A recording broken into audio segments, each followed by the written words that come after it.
Si ça fait un bout de temps que tu es en sèche mais que tu n'arrives plus à perdre du poids même en continuant à diminuer ce que tu manges, cette vidéo elle pourra t'intéresser. Parce qu'aujourd'hui je vais te parler d'une étude qui met en avant qu'en mangeant un peu plus au bon moment, ça peut t'aider à relancer ta perte de gras en période de sèche.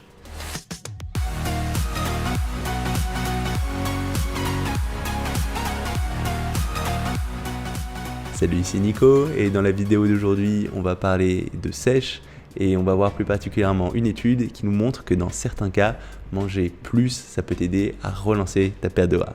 Alors, je sais que ça peut paraître contre-intuitif, mais attends, je vais t'expliquer exactement pourquoi. En fait, ce qu'il faut déjà considérer, c'est que plus tu vas rester longtemps en période de sèche, plus ça va être dur de perdre du gras. Et ça, c'est peut-être quelque chose que tu as déjà vu, peut-être que tu as lancé ta sèche il y a quelques semaines, quelques mois, qu'au début tu as vu une grosse différence, tu as perdu pas mal de poids, mais que petit à petit tu as eu de plus en plus de mal à perdre ce poids et que malgré le fait que tu continues à diminuer ce que tu manges, à faire très attention, ce poids il continue à être relativement stable et qu'au lieu de voir une différence au niveau du poids, tu es juste de plus en plus fatigué, peut-être plus irritable et que tu n'as pas l'impression que ça avance vraiment. Et ça, c'est quelque chose de tout à fait naturel, c'est simplement le fait que quand ton corps va être plongé dans un déficit calorique prolongé, ça veut dire que tu lui apportes moins de calories que ce dont il a besoin pour fonctionner, ce qui est nécessaire pour réussir à brûler de la graisse, et ton corps il va finir par s'adapter, par réagir en diminuant la quantité de calories qu'il va brûler à tout moment. Ça veut dire qu'il va diminuer ton métabolisme. Et en fait, c'est quelque chose d'assez logique parce que si ça fait longtemps que tu es dans une phase de déficit calorique, ton corps il va interpréter ça comme une période de crise. C'est-à-dire qu'il n'y a pas assez de nourriture pour réussir à te maintenir et à terme, ça signifie la mort. Et en fait, ce que va faire naturellement ton corps face à ça, ça va être d'essayer de brûler moins de calories pour essayer de te maintenir en vie le plus longtemps possible. Et c'est pour ça qu'il va agir sur ce métabolisme et que tu vas avoir tendance à brûler de moins en moins de calories plus tu vas passer du temps en phase de sèche. Donc ça peut être quelque chose de relativement frustrant et pour réussir à compenser ça, ce sera important qu'au bout d'un certain moment que tu sèches, tu aies des phases où tu manges plus, où tu réaugmentes suffisamment tes calories pour que ton corps comprenne que tu n'es plus dans cette phase de crise et qu'il soit apte à rebrûler plus de calories. Et c'est pas forcément évident de savoir comment faire ça correctement, parce que la question qui se pose, c'est au bout de combien de temps ça va être important de faire ça, pendant combien de temps il va falloir réaugmenter ses calories. Par exemple, il y a des études qui ont montré que faire un cheat meal une fois dans la semaine, ça n'allait pas être suffisant pour relancer cette sèche, donc il faudra des périodes plus longues. Et jusque-là, il n'y avait pas forcément énormément d'études qui sont rentrées dans le détail de ça et qui donnent des procédés clairs sur comment gérer ce type de phénomène. Mais assez récemment, il y a une étude très intéressante qui est sortie sur ce sujet et c'est ce dont je voulais te parler. Et cette étude, c'est une étude qui date de 2018 de Byrne et ses collègues, qui s'appelle l'étude Matador, M-A-T-A-D-O-R, pour Minimizing Adaptative Thermogenesis and Deactivating Obesity Rebound, ce qui correspond à cette idée de minimiser la thermogénèse adaptative, c'est-à-dire ce fait que ce métabolisme a tendance à diminuer quand tu as tendance à perdre du poids pour éviter une reprise de poids sur le plus long terme. Alors concrètement, ce qu'ils ont fait, c'est comparer deux groupes de personnes. Un premier groupe qui a suivi une sèche continue, c'est-à-dire qui a suivi un déficit calorique pendant 16 semaines d'affilée sans aucun moment où on a remonté ses calories, et un groupe qui a alterné entre des phases de sèche et des phases de maintenance. Ça veut dire qu'il concrètement a fait 2 semaines de sèche, 2 semaines de maintenance, 2 semaines de sèche, 2 semaines de maintenance sur le long terme. Et pour une même durée de déficit calorique, ils ont comparé entre ces deux groupes la perte de gras, la perte de muscle, l'évolution de leur métabolisme, mais aussi la perte du poids sur le plus long terme, 6 mois après que l'intervention soit terminée. Et concrètement, ce qu'ils ont fait, c'est prendre 51 hommes obèses âgés de 25 à 54 ans, ils les ont séparés entre ces deux groupes, ils ont commencé par les soumettre à une phase de stabilisation de poids pendant 4 semaines, où l'idée c'est de les familiariser avec la diète qu'ils vont suivre pendant toute la durée de l'intervention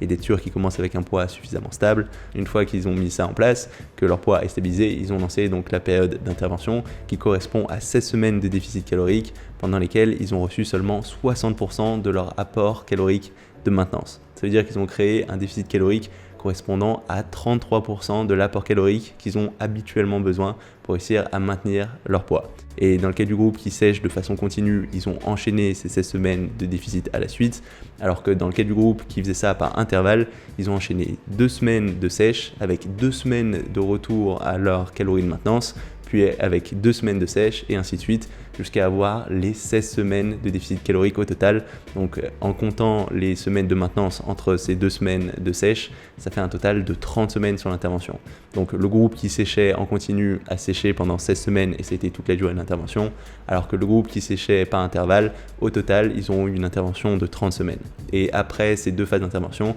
ce qu'ils ont fait, c'est 8 semaines de phase de stabilisation, où là, ils ont suivi ces pratiquants pour faire en sorte que leur poids se stabilise à leur nouveau poids après la perte de poids engendrée par cette intervention. Et ensuite, 6 mois après ça, ils sont revenus voir ces pratiquants pour regarder comment avait évolué leur poids entre la fin de l'intervention et durant cette période de 6 mois où ces personnes se sont nourries par elles-mêmes, pour regarder si la perte de poids engendrée par cette intervention, elle avait pu être maintenue ou pas au cours de ces 6 mois. Et ce qui est ressorti de tout ça, c'est super intéressant. Parce que la première chose qui est ressortie, c'est que le groupe qui a fait sa sèche par intervalle a perdu 47% plus de gras que le groupe qui a séché de façon continue. Ça veut dire que la sèche était beaucoup plus efficace dans le cas du groupe qui a pris des pauses de 2 semaines de maintenance entre les pauses de sèche. Ensuite, le deuxième gros point qui est vraiment intéressant, c'est qu'au niveau du métabolisme, on n'observe pas vraiment de différence entre les deux groupes, alors que le groupe qui a progressé par intervalle a perdu plus de gras. Et du coup, quand on tient compte de cette perte de gras supplémentaire, on se rend compte que le groupe qui a séché par intervalle a un métabolisme qui est resté plus élevé bien plus longtemps.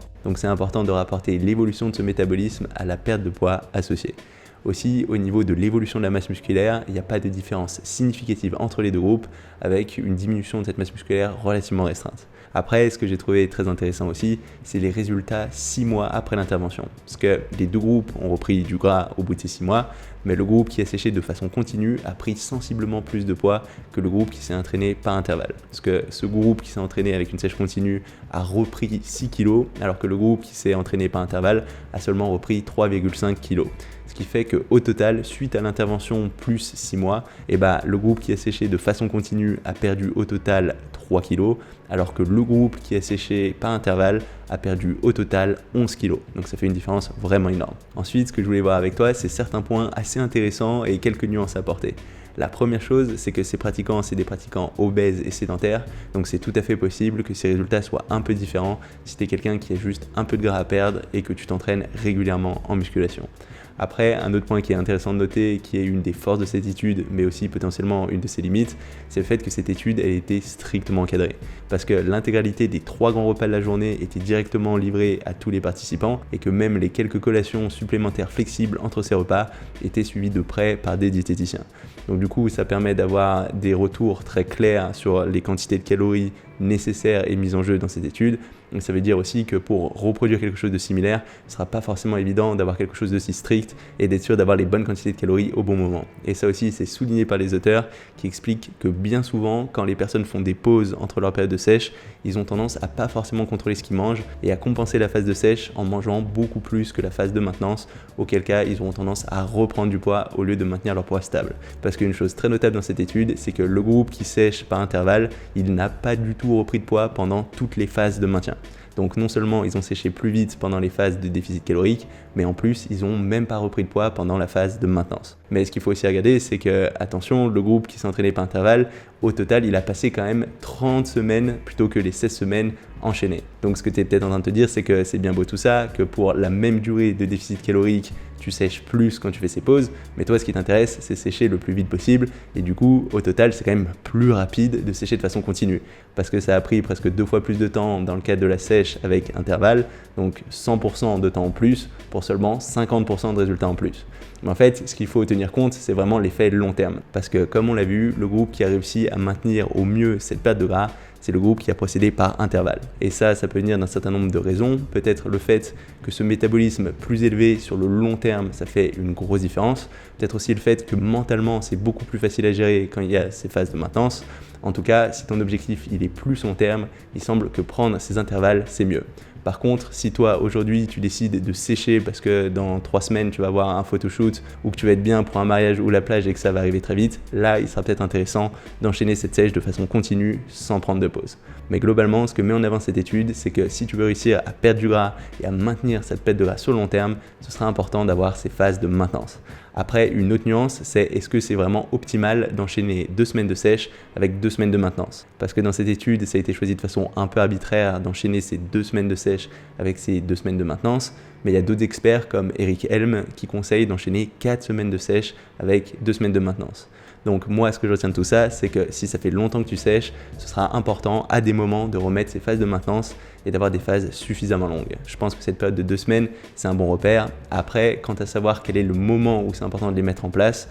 de façon générale, si tu sais pas trop comment procéder, j'aurais tendance à en faire minimum toutes les 4 semaines ou au moins à partir du moment où tu vois que ta sèche a tendance à ralentir. Ça veut dire que si ça fait un bout de temps que tu es en déficit calorique et que tu vois plus vraiment de différence en termes de perte de gras, c'est probablement le moment de lancer une de ces phases de maintenance. Et attention, c'est important de ne pas rester trop longtemps dans ces phases de déficit où tu n'arrives pas à perdre du gras. Parce que ce qui peut se passer, c'est que ça peut vraiment t'abîmer sur le long terme. Et il y a des personnes qui se retrouvent avec des métabolismes complètement déréglés, tout simplement parce qu'ils ont fait des sèches trop hardcore, ils se sont retrouvés à vouloir être super secs pour un concours, ils ont fait ça trop brutalement. Souvent, c'est parce qu'il y a un coach qui ne sait pas ce qu'il fait, qui leur a dit il faut juste que tu sèches, que tu diminues tes calories pendant très longtemps. Il y a plein de mauvais coachs comme ça, je te conseille vraiment de te méfier des gens qui te font baisser tes calories trop vite pendant trop longtemps. C'est probablement des gens incompétents et c'est vraiment important d'avoir ces moments où tu laisses ton métabolisme se reposer. Donc voilà, ça va être tout pour cette vidéo. Si jamais tu vois pas trop comment lancer ta sèche, n'hésite pas à cliquer sur le lien sous cette vidéo ou sur la petite icône qui va apparaître pour accéder à tous mes PDF gratuits. Dans ces PDF, il y a pas mal de PDF de nutrition et notamment un PDF dans lequel je donne les 5 premières étapes pour lancer ta sèche. Si jamais cette vidéo t'a plu, n'hésite pas à mettre un petit pouce bleu ou un petit commentaire. En particulier si tu as des ressources ou des expériences en lien avec ce thème. Et si tu n'es pas encore abonné à ma chaîne YouTube, n'hésite pas à le faire maintenant pour ne pas rater mes prochaines vidéos. C'est tout pour aujourd'hui et on se retrouve très rapidement. Salut!